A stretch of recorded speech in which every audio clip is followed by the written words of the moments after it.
ఈరోజు దేవుని వాగ్దానము విలాప వాక్యములు 3వ అధ్యాయము 23వ వచనాన్ని ధ్యానిద్దాం. అనుదినము నూతనముగా ఆయనకు వాత్సల్యత పుట్టుచున్నది. నీవు ఎంతైనా నమ్మదగిన వాడవు. ఆమేన్. ఇక్కడ భక్తుడు ఈ విధంగా ప్రస్తావిస్తూ ఉన్నాడు. ప్రతి దినము ఆయన మనపైన చూపిస్తున్న వాత్సల్యాన్ని బట్టి నీవెంతైనా నమ్మదగిన దేవుడవయ్యా అంటూ ఉన్నాడు. ప్రియ సహోదరుడా, సహోదరి, ఈరోజు నేను కూడా అలానే అనాలి. దేవాది దేవుని దయ, కరుణ, ప్రేమ ఎంతో గొప్పవి. ఆయన మనపైన ప్రతి దినము చూపిస్తున్న వాత్సల్యము ఎంతో గొప్పదని నేను నమ్మాలి.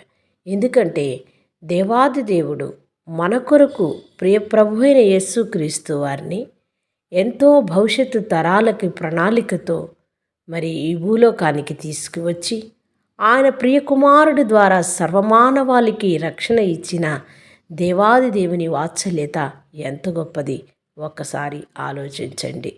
మనము ఆయన ప్రియ కుమారుని యొక్క రక్తములో కడగబడి పరిశుద్ధపరచబడి ఆయన మార్గములో స్థిరముగా ఉండుటకు ఆయన చేసిన ప్రణాళిక ఎంత గొప్పదో, ఆయన వాత్సల్యత ఎంత గొప్పదో ఒకసారి మీరు జ్ఞాపకం చేసుకోవాలి. ఎందుకంటే దినదినము అనుదినము మన తప్పిదములను, మన పాపములను ఆయన తుడిచిపెట్టి ఆయన యొక్క కరుణతో, వాత్సల్యతతో మనల్ని నింపుతూ భవిష్యత్తు తరానికి ఆయన వాక్యాన్ని ప్రకటించేవారిగా కూడా చేస్తూ ఉన్నాడు. ప్రియ సహోదరుడా, సహోదరి, ఈరోజు నీవు ఏ స్థితిలో ఉన్నప్పటికీ ఆయన వాత్సల్యతను పొందుకున్నవాడిగా, ఆయన కరుణను పొందుకున్నవాడిగా ఉన్నావా? ఒకవేళ నిజముగా నేను దేవాది దేవుని యొక్క ప్రతిదినము యొక్క నూతన వాత్సల్యతను నేను పొందుకుని ఉన్నాను. అవును, ప్రభువు నా కొరకు సిద్ధపాటు చేసినది భవిష్యత్తు తరాలకు నాకు కావలసిన శాశ్వతమైన ప్రేమను, శాశ్వతమైన మార్గాన్ని ఆయన నాకు ఇచ్చాడు అని నీవు నమ్మినట్లయితే ఈ దినము ఈ వాగ్దానము నీ కొరికి నమ్మి విశ్వసించి ప్రార్థిద్దామా? చిన్న ప్రార్థన చేసుకుందాం.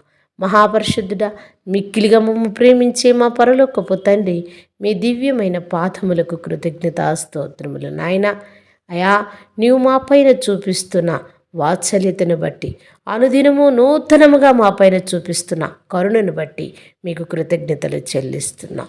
అవును, సర్వమానవాళిపైన నా తండ్రి మీ కరుణను చూపారు కాబట్టి ప్రియకుమారుడైన యేసుక్రీస్తుని ఈ భూమిపైకి పంపించి ఉన్నారు. అవును, మీరు గొప్ప దేవుడై ఉన్నారు. మీరు మా పైన తండ్రి ఎంతో ప్రేమను, కరుణను, జాలిని చూపించిన వారై ఉన్నారు. అవును ప్రభువా, మా తప్పిదములను, మా పాపములను మీరు లక్ష్య పెట్టక అనుదినము మమ్మల్ని నూతన పరుస్తున్న విధానమును బట్టి కృతజ్ఞతలు చెల్లిస్తున్నాను. నీ నామానికి మహిమకరంగా వినుచున్న వారి జీవితములు, మా జీవితములు మలచమని మా ప్రభువును, మీ ప్రియ కుమారుడు, మా రాజు రక్షకుడైన యేసుక్రీస్తు నామమున ప్రార్థిస్తున్నాం మా పరలోకపు తండ్రి. ఆమేన్.